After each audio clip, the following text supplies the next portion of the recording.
Guys can hear me okay? What's up, Jacob, Jonathan, Tampa Bay and Arizona in the house? What up? Can you guys hear me all right? Quick sound check. Make sure we're firing on all pistons. Everyone's good. What's up, IG? I got Facebook Live as well as YouTube Live and events popping off right now. And today I got a special show for you guys. You know, as you guys already read in the notes, we're going to talk about persuasion and influence. And, you know, just kind of give you guys a little bit of a backstory in terms of why I think that this topic in particular is important, is because when you think about the art of selling and you think about the kind of the daily task of originating new sales, what we find ourselves doing mostly is trying to influence people to choose us, to hire us, to, you know, to believe that we are their only solution towards reaching whatever goal that they have in mind. And what I'm going to share with you guys today in this live stream are things that you may have overlooked, but not today. Today is going to be completely different. You're going to be able to kind of identify the pieces that really influence and persuade people into actually taking action. And there's a reason behind this, and it has to do with understanding what actually moves people, what moves people in the direction to make a decision. And a decision is one of the hardest things that people can actually make. If you really think about it, we sometimes overthink before we make a decision, or we feel the impulse to analyze or overanalyze. You know, and that can actually put us in a state where we don't make movements, right? We're all guilty of it. And I want you to think of times where you were also in a position where you felt that you had to think about it because you did not want to make an impulse decision, kind of, you know, just react off of impulse. And you may have felt it in your gut, like, you know what, I should think about this more. And come to find out, you actually never even took action on it because you overthink it, or you sold yourself out of the idea of doing that particular action. And this is a human trait, right? So anyone that's human is going to go through it. And what I hope to do in today's live stream is help you identify how people are affected by this, and so you can understand how to kind of persuade that impulse so that they buy from you right then and there. But not only that, I want you to understand how to influence them in a way where their loyalty remains with you. So this is going to be very helpful if you, right now, if you're finding yourself spending a ton of time with prospects or maybe leads that you can't seem to convert into a sale, and you find yourself having to chase these leads. You know, I believe that sales is a numbers game, but I also believe that there are certain techniques that you could do to make the numbers work in your favor. So instead of having to follow up 8 times, what if you could just do it on the first call? What if you could just do it on the very first attempt? That would actually remove the need to follow up 6, 7, 8 times plus, just to actually convert that prospect into a closed sale. And so that's what I intend to share with you guys here today, is covering some of the key pillars on how to actually persuade and influence people to do what you want to do. The bonus is that you don't just use this in sales. You can actually just use this in you know, your general daily activities. And I want to start off with us first understanding that our game of sales is a momentum sport. It's a consistent process of moving forward, right? So if you think about milestones are different phases within your process cycle where your file is moving forward. Everything's moving forward. Our idea of getting a sale is so that the prospect moves forward. The challenge, though, comes where sometimes we can get into a process or even in a conversation where it just sits still. There's no movement. Or even worse yet, it actually goes backwards. That's the worst thing that can happen in sales, right? Even if your file's in process and you ideally sold that particular prospect, the idea is to move it through the phases or the milestones as fast as possible.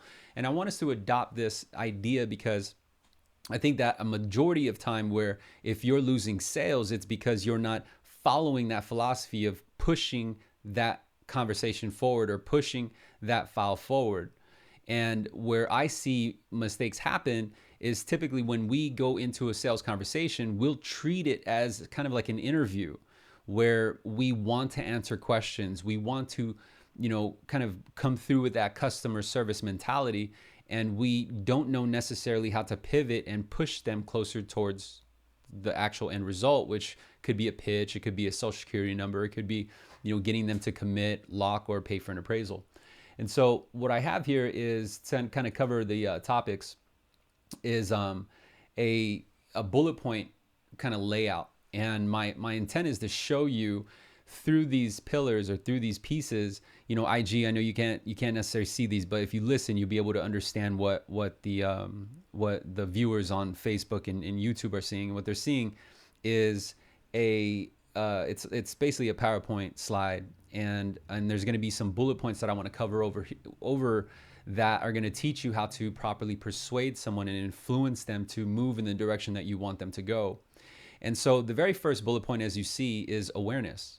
So awareness there's just so many different levels of awareness, but I broke it down to 3 pinpoints that you want to pay attention to in order to properly discover how to influence and persuade that individual that you're talking to. And I broke that down to listen, mirror, and guide.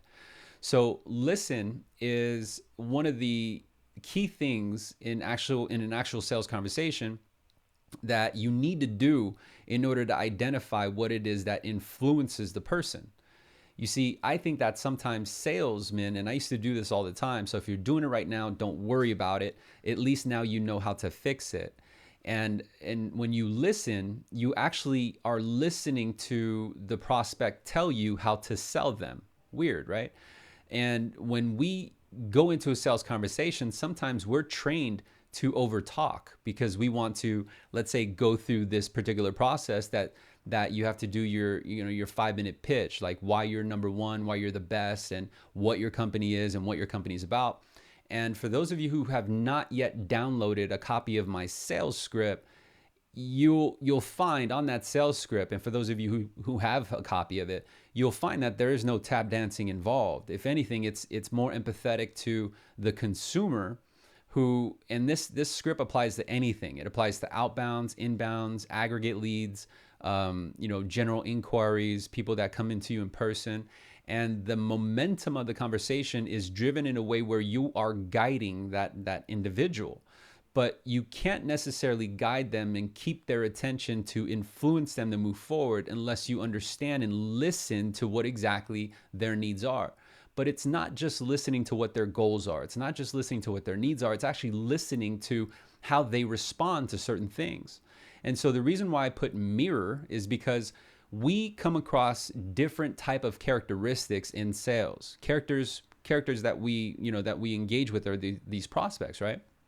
So some of the prospects that we engage with, you'll hear through the tonality of their voice that they're in a rush, or that they're trying to speak fast, or like they're kind of like you caught them off guard. This is typically done or happens when you speak with an aggregate lead because they weren't expecting the phone call to begin with. So how do you handle that, right? But then again, you also come across prospects who are taking their time. They're speaking a little bit more methodically. They're focused on you. And you're going to notice that the tonality between the two are different, but it is important that you match it. And you can't match it if you're just doing all the talking because you're not listening to how they're talking and the words that they're saying. So mirroring actually comes into play because you're mirroring their tone. So if you have an aggregate lead and they get connected to you and they're more caught off by surprise, but they're talking to you in a rush because you caught them in a bad situation, maybe they're in a time constraint, maybe they're at work, it's important that you actually mirror their tonality. So if they're talking real fast just like this and they're trying to get you off the phone, you can't necessarily approach them in a monotone and just kind of slow type of pace where you want to be on a completely different energy level than them. Does that make sense? So because subconsciously, when you match their tone or you mirror their tone, you're showing them that you're like them. You're showing them that you're on the same level as them. And that is very important because that subconsciously demonstrates that they should like you. And that's how you build rapport. It's not necessarily spending an hour on the phone hoping that you could wear them out and hoping that they don't go and talk to someone else for another hour. I know that that's kind of the method or the strategy behind a lot of loan officers today. And I think that ultimately is going to leave you with this resentment because you felt like you spent so much time with this particular prospect that they should give you the business, and you're just appalled if they shopped you or went to a different company. So instead, try to achieve it by simply mirroring their tonality, understanding what kind of energy level. But not only that, you want to mirror certain things that they say. So and listen to certain things that they say. And so if they say that, you know what, I want to lower my interest rate because I need to save some money, right? So the key words in that sentence are need. And when you hear that phrase, like I want to lower my rate, I want you to hear it in a different way, because some of us, one of the very first things that we ask our prospects is how can I help you? Again, if you have not downloaded a copy of the sales script, go to salesremaster.com after this live stream and get yourself a copy. There's an updated copy. I got a conversion list at the very end of that script that gives you kind of a checkbox map of what to do in your sales conversation to increase your likelihood to convert that. But go ahead and do that after, and I'll leave a link in the notes of this video. But where it becomes helpful is because you're actually mirroring the tonality to control the momentum later on in the conversation, and I'm going to show you how. So when you're listening to these key words like we are looking to refinance, or we would like to hear about. So the key word again is we and hear. So they're more kind of an audio type learner. They want to hear things. They like to hear things. Whereas like if the person said, we would like to see if we can lower our rate and payment. Now, I know this is a little bit at a deeper level, but these are things that are telling you how to sell them. So if they say we understand that there are two parties involved, meaning you should not pitch that person unless the other person is actually present. The other key word is see. They're more visual. So you want to use words and mirror words that they would really understand. Like, hey, let me show you. Watch, check this out. Look. Does that make sense? You're going to engage them and actually influence them to give you more attention because you're on their wavelength. Very powerful stuff. And it's going to take some practice. But the key thing is that you start with listening, and then you can mirror, and then you can guide. Always be the guide. Never find yourself in a position where you're playing kind of like a ping pong, like back and forth, questions, answers, questions, answers. It should always be guiding them towards the end result. And typically on the first conversation, that end result is to mount them up for a sales pitch. And the only way you can get to that sales pitch is if you, of course, pull the credit, do the assessment, and price it out, right? So sometimes it's as simple as actually reverse engineering your process. So if you know that the only way you're going to get paid on a closed loan is you got to close that loan. Well, if you know that the only way you can close that loan is that you got to sell them in the pitch, then you got to figure out, well, how can I sell them on a pitch? Well, it starts off with pulling their credit, doing the assessment, and pricing it out, right? And how do I get them that far? Well, how you get them that far is you actually got to guide them through the conversation to get to that milestone. And you can't guide them to that conversation if your current script right now, where you're inbounding or you're outbounding, is all meant about tap dancing and putting on your little 5-minute elevator pitch of why you're number one and why you're super cool. Because believe it or not, they don't care about that. What they care about is they want information that you have and that you can give. And so that's why I think it's effective to use the sales script and engaging with the prospects, both inbound and outbound, because you're teetering to their exact wants.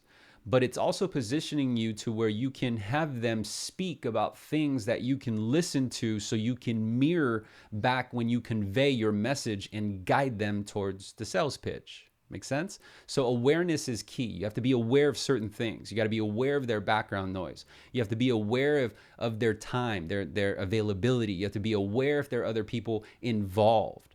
Because if you're aware of these things, you're only going to be able to position yourself better to convert that conversation into a sale. I promise you, your time is going to be spent more efficiently. You're not going to have to spend an hour with people on the phone where you got to convince them that you're number one. So the second thing is emotional intelligence. Emotional intelligence is absolutely key, because I believe that every single day we have with us momentum that carries us through. It carries us either in a negative or a positive way. It just depends on what kind of momentum you got. But no matter what, we have momentum. And I'm not talking about momentum like you're running, right? Like momentum means that you're driven. And if you have emotional intelligence, you're going to understand that behind the momentum, what influences action, what influences someone to move forward is the emotion behind it. There's this classic saying that says people buy with emotion and then they justify it through logic. The reason for that is because they are influenced more powerfully by their emotion than you. So when I say influence or persuade, really what we're doing is persuading and influencing their emotions. But you have to understand what emotions that that particular person has, and you can only do that if you really listen to what they're saying, the key words that they're using, and then mirror those words and mirror those phrases, mirror the tonality, mirror the energy, so that you can have more control over that conversation and you can drive that conversation. But emotional intelligence, you want to identify. So emotionally, you want to identify where they are. So typically, the general sales conversation sounds something like, how can I help you today? My personal opinion, I think you need to remove that question completely from your sales script. Don't ask them, how can I help you? What's your goal today? Right? Like don't give them control of the conversation, because when you do that, they're going to control the direction of that conversation.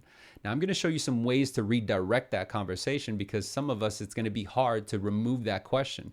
It's our default question. So if you're doing that right now, don't worry about it. I'm going to show you how to kind of redirect that. But you want to identify what emotional state that they're in, whether they're in an emotional state of fear, whether they're in an emotional state of kind of anxiety, right? Like they're anxious, they're kind of reserved. So when you identify their emotional state, then you can convey the message accordingly. So if let's say they're coming from a fearful standpoint, right? Like typically you'll find this out more often in the sales pitch. And if your sales pitches are ending with your prospect saying, sounds great, you know what, I just want to think about it, or sounds great, I just want to hear what my bank has to give, that's coming from a place of fear, because they have fear of missing out or fear of missing on an opportunity of getting it at a better price. Does that make sense? So a quick hack on how to redirect that is you want to say, well, what if? Right? But first, you want to agree with the objection. And that's probably one of the most popular objections that stop us from making a sale, is because we understand through so many pitches, there are only so many reasons why this person or that person doesn't make the decision to move forward. And typically what it comes down to is them using that objection. You see, the wrong way to handle it is to get defensive. The wrong way to handle it is to kind of challenge them, because you're breaking that link. You need to retain that bond where you guys are both on the same level and you're on the same kind of that energy linked, right? Like that, if they're in a place of scarcity, or they're in a place of fear of missing out, you want to be able to retain that connection and not get defensive and say, well, why don't you want to move right now? Is there any reason why you can't move right now? Because then you're going to trigger kind of this feeling of pressure, and no one wants to feel pressured, right? So what's a good way to go about it? The best way to go about that objection is the same way you should go about any objection. The very first thing you need to do is agree with the objection. It sounds weird, right? So if someone said, hey, Daniel, everything sounds great, but your fee and your rate are too high, the best response would be, you know what, I agree with you. The fee and the rate may be too high. I absolutely agree. Well, what if, and now I redirect the conversation, right? Because what they hear is that you're accepting, you're acknowledging their concern. It's not that you're kind of reiterating that your rated fees are too high and you're influencing them to not go with you. What you're doing is you're actually agreeing with them, retaining their attention, and then redirecting it to a solution for that concern. This will give you another opportunity to sell that particular prospect. You could do this at any point of the conversation. It doesn't necessarily have to be after the pitch. But let's say it was after the pitch, because that's most of the time when that objection comes, right? Say, you know what, Jim, I completely agree with you. That rate and that fee is high. compared to what rates were 3-4 years ago. Well, what if we took your payment deferral and your escrow refund and we applied it towards prepaid interest? Watch, let me show you what it would do. Does that make sense? Now I've captured their attention again, and now I'm bringing them down a road to create a solution for that objection. But where I see most loan officers fail is that they get defensive. Like, oh, you know what? This company quoted me, blah, blah, blah, blah, blah, blah. Our immediate reaction is to become defensive. Well, did you get it in writing? Do you have a loan estimate? Okay, if it's an advertisement, it's probably just fake. There's probably points involved. Because what you're doing is you're telling them that they don't know what they're doing altogether. Like they're getting taken advantage of. And so they're going to defend themselves. It's not a matter of them defending the company. Now they're defending themselves so that they don't look like a fool, because who else wants to look like a fool? But having an understanding of emotional intelligence is key, because it allows you to convey your message in a way that they'll absorb it a little bit more efficiently. And then, of course, you always want to direct them to where the solution is. Kind of like I showed you on how to redirect. You want to direct them right back to making the commitment with you. And then finally, influence. I think influence is key, because you need to influence them to take action. You need to influence urgency. And the only real way to properly do it is you need to frame their state of mind. So if through the sales conversation, you've learned that they are really, I would say, kind of caught up with creating savings, and you've asked the right questions, you've listened, and you've discovered that they don't want a lower rate. They say they do, but the reason why they want a lower rate is so they lower their payment so that they could replenish their bank account because they just had a kid and their monthly expenses have gone up. That is their deeper why. That's their reason. So the way to frame it is what I like to call a value stack.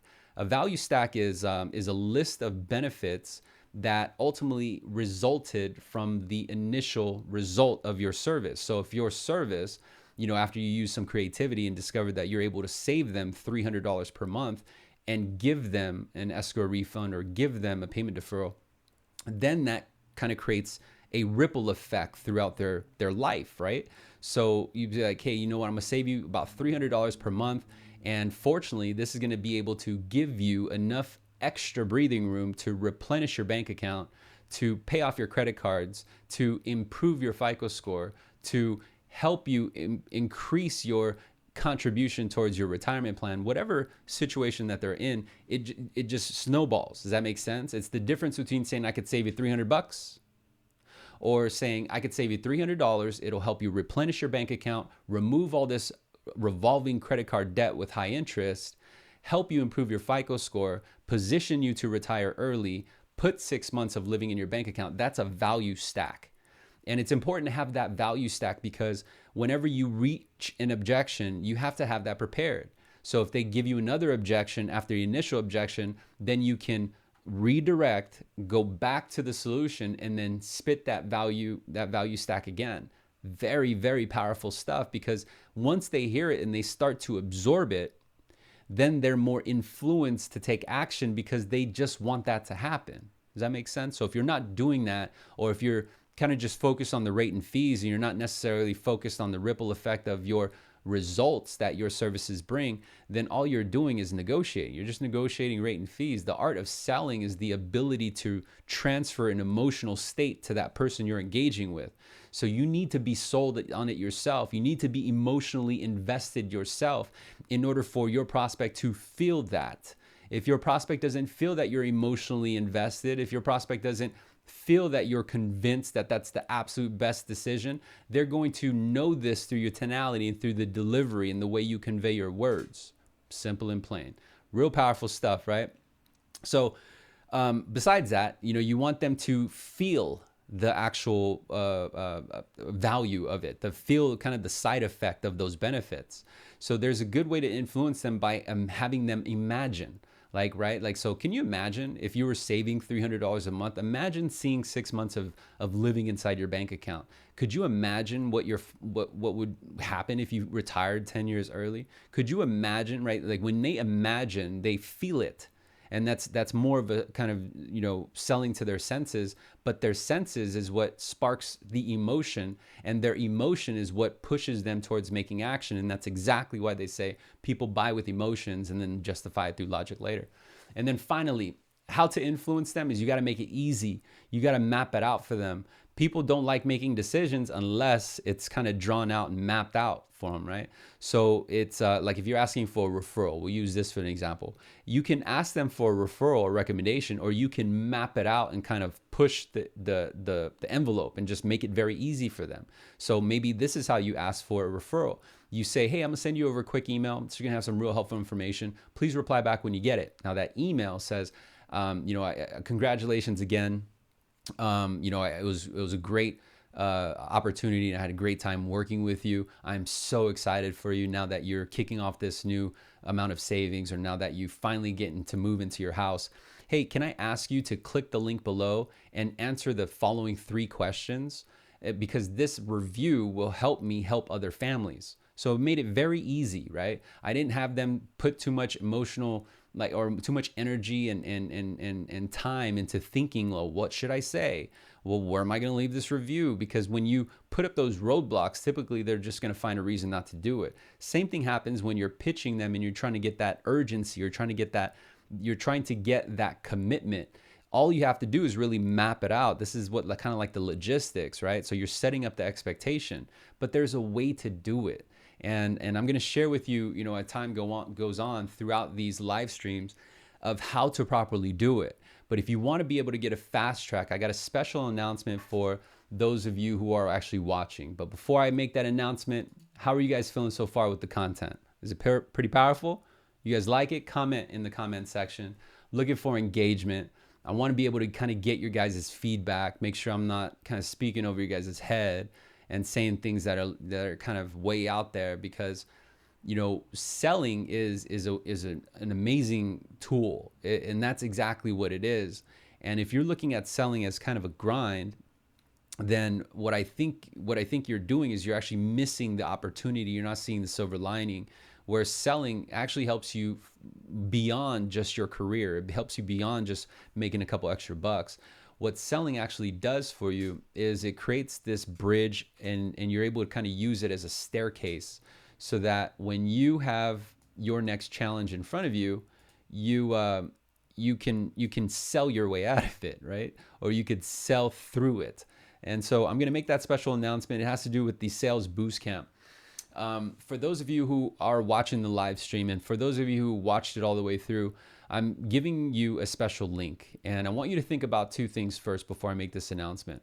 I want you to think about how much you get paid per transaction. I want you to think about, regardless, some of you make 120 bips, some of you make 200 bips, some of you make 25 or 30 or maybe even less. And I want you to understand that if you were able to make just one extra sale, we'll use $250,000 as kind of just the base idea, right? As the loan amount. And you do the quick math and you think to yourself, how much would I get paid if I closed one $250,000 loan? We'll use 100 basis points as an example because it's easy math. That's basically $2,500. Does that make sense? Now, the tools and the content that I share with you will help you increase your close ratio so that you can close more of those $250,000 loans. So if you, for example, used some of the techniques that I share, not only here, but on the course in Sales Remastered, and then I outline and make very easily for you to understand inside the Sales Boost Camp, you're able to multiply the results far greater than you can imagine, because I teach you how to automate the process. Imagine if you didn't have to do 8 follow-up calls to make a sale.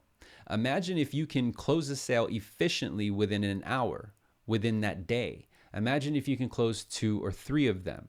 Using the techniques that I've outlined here on the channel at Sales Remastered, on all platforms, all videos, are the basics, right? It's kind of a general overview. You'd have to go through damn near months of actually absorbing the content just to kind of get the idea. Well, the Sales Boost Camp is more compact, it's more driven, it's more focused. And the students within this Sales Boost Camp are doing massively well. There are students in there that are on their way to reach the top 10% of their company. And so you have to imagine, take your company, for example, what are the top 10 percent of your sales floor, what are they making per year? What are they making per month? And so if you have the opportunity to get your ticket, to purchase your ticket so that you can get the same exact results, what would that be worth to you? So if you closed through the teachings of that course of the Sales Boost Camp that prepared you how to market, how to influence, how to persuade, how to close, how to get referrals, how to find realtors, how to find referral partners, how to everything, right? And it teaches you how to organize a system in a way that automates your production process. So every single day you're able to generate a sale, maybe even a couple or three of them in a day. And the sky is the limit, and that's a beautiful thing about sales is it really is up to you. Well, the special announcement is that I've just made the Sales Boost Camp affordable and available on a payment plan. So now there is no excuse for you to get your own ticket, but I want you to think about the return, not the initial investment. The investment is necessary, just like you invested time and the amount of risk involved in being a loan officer to begin with. You see the upside, you see the end result of the big paychecks or maybe making more income than the general population.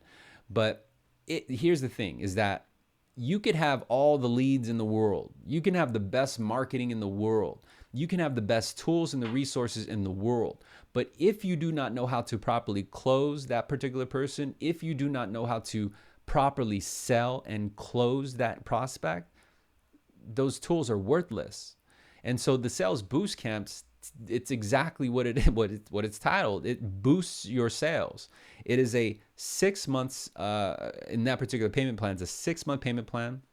And every other month, you and I are going to share an hour together where we just sit down, focus on your particular platform. Inside the Sales Boost Camp has all the modules. There's over 50 videos now that outlines the exact process of how to step up your game and increase your income. But more importantly, there's this module called Mentors Library, and it's a collection of all the mentoring sessions with other students that are involved. Not all of them, but just the key ones that actually make the most impact. So through our one-on-one sessions where we spend an hour together, if you forgot to mention something or if you didn't think of a particular challenge, the chances is that someone else did, and we covered it in that Mentors Library. So just in that module alone, there's a good 9-10 hours of straight content where you get to sit as a fly on the wall, and that's separate to the one-on-one engagement and mentoring that we'll have. So there's a link inside the chat box. I'm gonna make sure that I leave a link inside the email that I send to you when you respond or when you download a copy of the sales script. But take advantage of that, because you have to really think about how much time are you putting in to try and get the result when there are just faster ways in today's time with the use of today's technology where you can have a mentor in your pocket. You can have a mentor at any given time that you want telling you exactly what you need to do to make the income that you so-called desire. So now the choice is up to you. I appreciate you guys for taking the time today and joining me on this live stream. Please don't forget to like the video wherever you're at, whether you're on Facebook, whether on YouTube, Instagram. Don't forget to check out the sales script, check out the salesremaster.com. When you go to the website, you're going to be able to see the opt-in for that sales script. Very easy. You want to make sure you use your personal email address. But again, don't forget to like the video and also share the link with your sales team and other loan officers that you know within this industry. And I'm looking forward to reading your guys' comments. I appreciate you guys taking the time to spend with me today. And yeah, keep an eye out for the next Breakfast of Champions, which is happening next Thursday at 8:30 a.m. to 9 a.m. I know I'm a little bit going over the time, but I'm certain that the content here is worth it as long as you actually use it and execute it. And I hope that you guys do that today. So have a great day, and I'll see you guys in the next video.